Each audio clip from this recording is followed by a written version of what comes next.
Jinx? Stands for Jinx. Durr. Alright, today we're gonna go over the purple Jinx deck. This is definitely a work in progress. I don't know how good the deck is, but it feels like it has a ton of potential, so I'm very, very excited to show it to you guys. Hopefully someone can crack it for one of the big regionals and can use it because I truly think it has potential. Again, this is not proven or anything, and I haven't put that much time, but this feels like a lot of raw power, and I think we have something here. I also wanted to say thank you guys for all the subs, likes, all that. It's been so much fun. We're almost at 500 subscribers, which I would never have imagined. The videos have been received very positively, and it's been really fun making them. So yeah, thank you guys. Also, there's a small deck update at the end of the deck profile before going into the puzzle and the gameplay. So just wanted to give you guys a heads up so you guys can check it out at the end. So, since I saw Purple Jinx in Origins, I thought the card was really cool and it has potential, but in Origins, there was not a lot of ways to discard, so the card felt very lackluster. But now, with the new set, we have a lot of better options. Like a lot of the games, I don't know if you guys have felt this, but you can feel that the deck can do a lot. But I'm very new to playing miracle style decks, and like we'll see, this kind of like falls into that category. So it has been a very challenging deck to pilot. It's play patterns that I hadn't seen before, so I'm still learning. And it's like I get in positions that I'm like I'm sure I could have won this game if I would have done things differently, and I'm reviewing the bots and stuff. So it's very interesting, and I'm very excited to keep putting more time with the deck. So we'll get started here. So the reason why I wanted to do this is because they printed this card here. So they printed Doran's Ring, which is a gear that equips for 1 purple, and it says when I conquer, discard 1, then draw 1. This is effectively having a Sun Warrens in either of the 2 battlefields, and the idea with the deck is to attach it to your Jinx, and then every time that you conquer, you discard, draw, and Jinx gets ready and gets +1. So that's the main idea. That's why we're playing 3. So this deck essentially works like the Rat Israel deck, but the good thing here is we have Jinx in our champion zone, so we have access to her immediately. Then going down the list, we have Traveling Merchant. Traveling Merchant is just the best 2-drop for this deck because, well, discards draws 1, which means we can ready our unit, it buffs our Jinx, and also it kind of like gives pseudo accelerate to our Jinx because if we have a Jinx in base and we have a merchant ready, we can play the Jinx, move the merchant, discard draw, and then the Jinx stands up, becomes a 6, and you can attack with her immediately. Then we're playing a full playset of Ezreals. Like we can see, this deck kind of took inspiration from the Miracle Shells, but the reason why I like Ezreal in this version, and initially I was like, oh, I can just, make a grab the Miracle Shell, put it in Jinx, and call it a day, but that doesn't sound fun. But Ezreal is actually really good here because it lets us discard 1 and draw 2, right? So it helps our plan of standing up the Jinx, giving her a buff, and then moving her around. And of course, the other ability of the optional cost comes in very handy because we also play triple call shot. So we can just draw 2 cards, and looking at the top 4, it's pretty good, right? Then we move to Treasure Hunter. So we play 2 copies of Treasure Hunter. Having the token is just nice when you have to play it.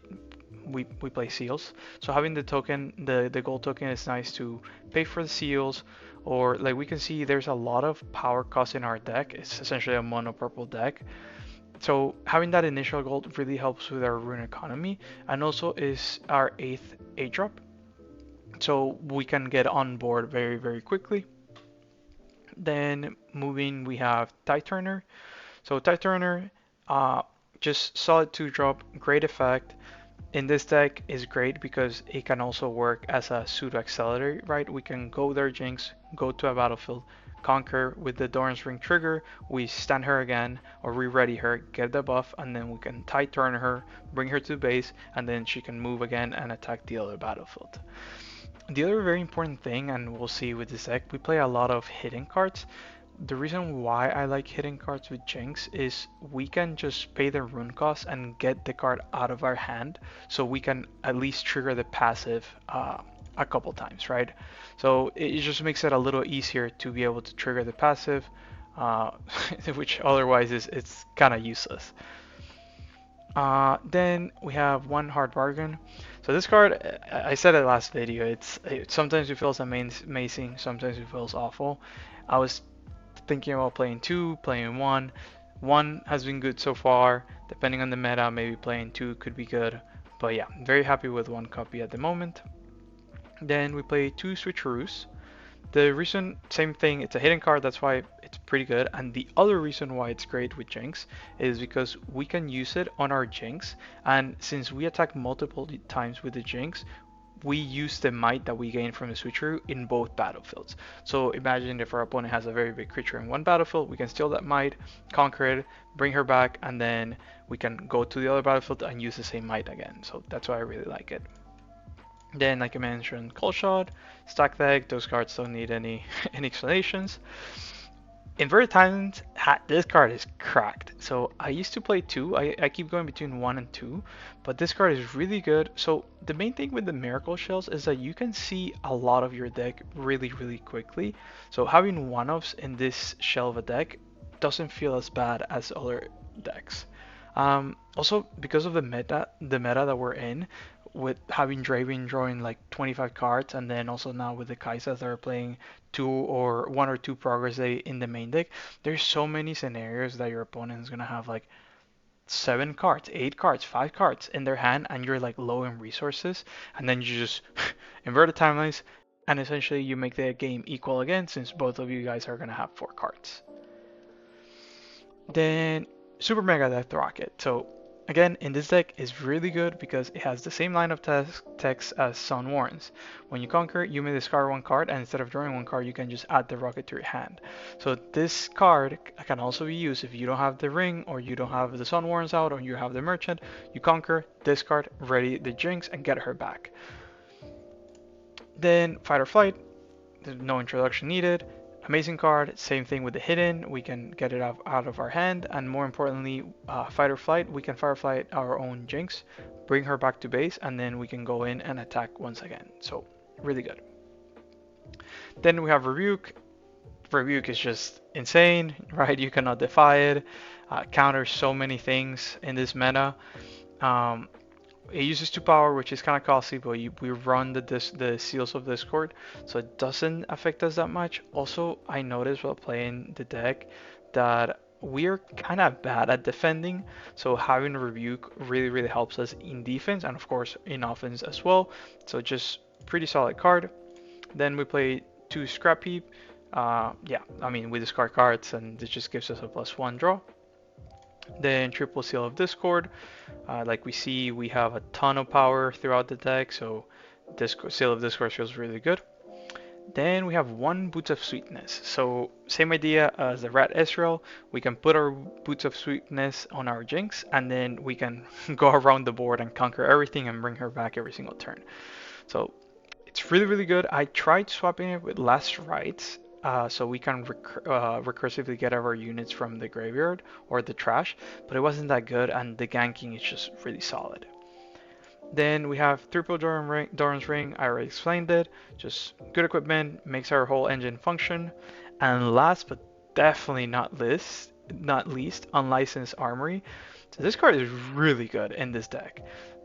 First, we can use it as accelerate for our Jinx, right? We can just play Jinx, discard a card with this, immediately stun her, go attack, whatever. But also the protection is very, very handy. I almost want to play 2 copies, but sometimes like having 2 copies feels kind of bad. But the games that you don't find this card, it feels rough. So I could definitely see myself going to 2. But the card is just great. It accomplishes so many things in the deck, and it also helps us protect the Jinx. The only bad thing is it doesn't protect her when we're in defense. And like I mentioned, in defense, this deck definitely struggles. So it's very important to get on board early, and then we can start getting the 2 points every single turn with our Jinx. For sideboard, this is work in progress, but Gust against aggro decks, Thermobeam against, heavy gear decks. Against the odds, I really like this card. I could see it maybe putting a copy in the main. It's the same idea as the switcheroo. The fact that our Jinx attacks multiple times per turn means that the might can be used twice in the same not battlefield, in the same turn. So it's just pretty solid. And then we have Bryn here. It's just solid card, right? Against green, purple, whatever. We can just play her, deny whatever they want to do to protect their units, and then we can go in and destroy everything with our Jinx. Then for runes, I have 9 Chaos, 3 Fury. The reason why I have 3 is this is the only thing that uses Fury runes. So it's always nice to have like at least one. And not every single time that we discard our card, our Jinx is gonna die. So I found that 3 is being pretty good. Haven't missed it, and we always need purple, so that's why 9 is good here. For battlefields, we have Sun Warrens. Of course, that's our best battlefield. Then for going second, we have Winsep Hillock. The fact that it gives us ganking is kind of like the same idea that I mentioned with the Swifties. We can go in, conquer, discard a card, draw one, ready her, gets a +1 might, and then we can gank over. And then this one, I'm not sure yet. I've been trying it. It feels decent, the Bale Temple. The main reason why is we can stand a friendly gear. And like I showed, we have a ton of power. So standing our Seal of Discord feels pretty okay sometimes. Or we can also stand the Unlicensed Armory and discard another card to stand our Jinx again. So yeah, that's the deck. We are gonna see one quick match, and also at the end, I'm gonna show a board state that I had against a Draven. So I think it's almost like a puzzle. When I was playing the game, I couldn't figure it out at the moment, but I want to see if you guys can figure out how to win in that board state. That I think that puzzle illustrates how much potential this deck has. The board that the Draven player had was fucking insane, and we managed to break it. Right, I couldn't do it at the moment, but then I watched the replay, recreated the scenario, which is what I'm gonna show you guys, and then there's a way to crack it, which is crazy. So yeah, and then I'll also show one quick gameplay video so we have some ideas of how the deck works. Okay, I like to include a section where we talk about the cards that I tried. So starting with Rasa, of course that was the initial idea, Rasa, because that's the package of the Miracle deck. But I feel like sometimes it got online too late. Of course, we dump a bunch of cards in the trash, but it was just too slow. We would get demolished in the early game, and then once Rasa came down, since we don't play Bushwhack, I think it's called, the one that makes your units come in ready, the card wasn't doing enough, so I ended up cutting that whole package. And then we have the Jam Jammer. I just wanted something to give ganking to the Jinx so we can do the double conquers a lot easier. It was a little bit underwhelming, and then also we ended up adding the Boots of Sweetness. So yeah, that just accomplished the same thing. Bryn here, she was good, but it's gonna be meta dependent. That's why I have her in the sideboard. Maining her is kind of tough, but definitely if the meta changes, Bryn here in the main would be good. Then I had Cleave and Blood Rush. The idea behind these two cards are that because Jinx attacks multiple times a turn, having the plus might is really good. I tried one copy of each and then ended up cutting both, but I could see just having one as a surprise. Then we have Last Rites. The idea behind Last Rites was when you play against control decks, they just tend to destroy all your units very quickly. So having something to play them again and again felt really good. The only problem is sometimes it was too slow, and having it in the main deck didn't feel good enough. So I could see maybe adding one copy in the sideboard against like control matchups like Victor or stuff like that. And then the last one is Longsword. The reason why I like Longsword with Jinx is because you can play the Longsword in your upkeep or your beginning phase when your legend is gonna trigger, and then that way you get rid of the card in your beginning phase and then you can draw an extra card.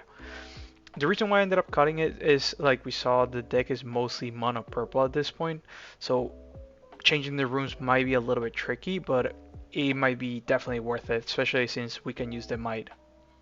And then the battlefield that I was using was Minefield because of Verasa, but since we ended up cutting it, I just cut the battlefield completely. I just wanted to make a very small update. I've been testing a couple more things. So we took out the two switcheroos for two Noxus helpfuls. So the idea behind this is having decent units at the beginning to conquer your starting points is very useful. And like we can see, all of our other units are not very big. So having the four might units essentially helps us in the early game, and then that makes it also so we don't have to play the Jinx early, because a lot of the times I felt like I had to play her early, and when she would die, if I didn't have a second copy, we were in a bad position. So this has been working a lot better. I could also see maybe cutting one Titan or more and putting one more, but this is how it is now. And then I just moved the one switcheroo for one Thermobane in sideboard, because the card's still good, but just is a lot more matchup dependent than hopeful in general. So that's the update. So this is the puzzle. I essentially recreated the state of the game. I'm at 6, he's at 7, our opponent has no cards in hand, he reinforced both of the battlefields, and then based on information of the game, we know that the hidden card right here is fight or flight. During the game, I couldn't figure out the line of how to win, but there's definitely one. And then one more piece of information, a little bit of a hint.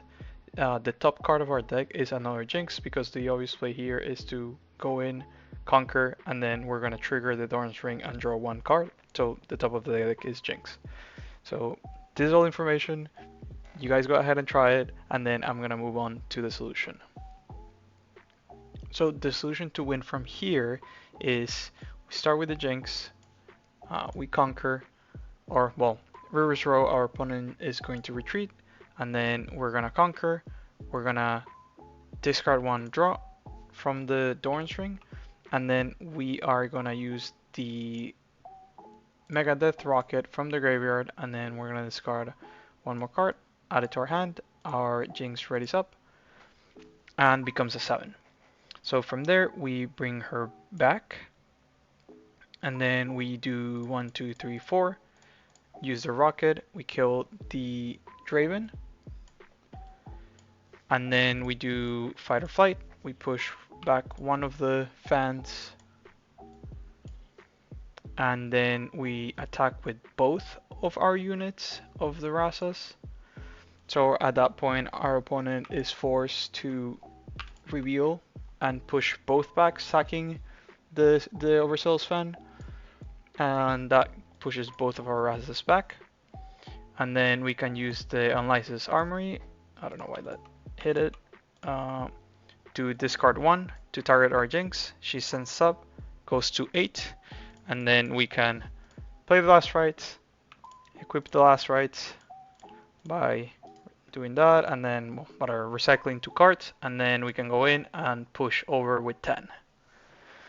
So this is an old version where I was playing Rasas, but yeah, like the potential of the deck is crazy when we have our full setup. So I just thought that it was very cool against this Draven. Like during the game, I couldn't figure this out, but the lines that this deck can produce are insane. So with that, we're gonna move on to the gameplay. Okay, now I want to go over a quick game. This game is not meant to be like a super tough opponent or like a super meta legend like we can see Leona, but more just showing the play patterns of the deck and kind of like the idea behind it. So here we start with our Treasure Hunter. I really like we start with her because that gold can let us play the Jinx or the Seals without really de-ramping ourselves, so it's always nice. Our opponents go with the Lonely Poro, and then he plays Mask and Guardian Angel. So here I'm thinking, well, we don't want to play the Jinx since there's not much to do, so I just go stack deck. We get the Merchant, which is really good because that means that next turn we can play the Jinx and essentially give it pseudo accelerate, right? Because if we move the Merchant, we're gonna discard draw, so our Jinx is gonna ready up and get +1 might. And then we also play the Armory. Our opponent plays, I forgot the name of that card, but the new 4 might deflect, and we get a seal. So here now we have all the resources that we need, and we can start playing our Jinx without any fear of her dying. So here I'm debating if I should move the Treasure Hunter back or not. We get our gold token, and we go ahead and play the Jinx. So in this part, looking back, I think I'm it might have been better to move with the merchant so we can draw one card, but I was afraid, I guess, of them stunning my unit, and then if they stun it, essentially I could have ready it again with the merchant, but if it was already stunned, it was gonna be tough. So the idea was if I move in with the Jinx, I could Firefly their unit back and conquer and then get my Jinx out. But yeah, I think I should have done the merchant instead of the unlicensed armory. But yeah, it works out. We end up conquering with this card draw that readies her again, so that means that we can take her out, and then now we're at 3 points.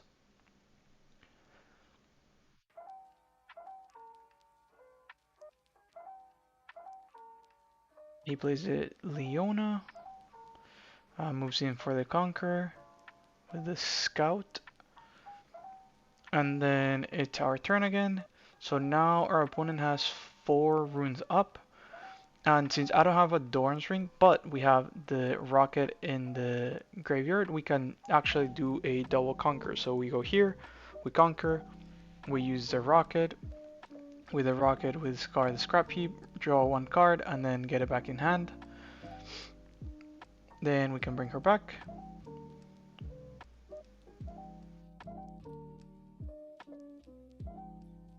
And here the correct play is to use the armory instead of the merchant because he has 4 runes up and the mask, so he could easily get it out of range.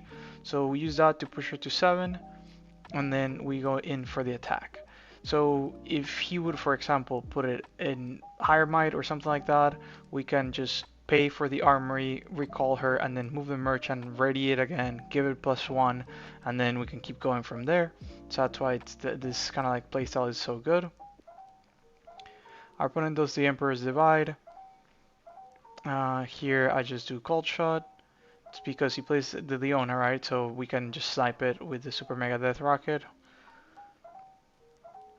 And then, yeah, at that point our opponent is in a really tough spot and essentially he concedes. So I know that this gameplay is super short, but I just wanted to show the play patterns. Here we'll just reinforce with the other Jinx and our opponent is gonna end up giving up at the end.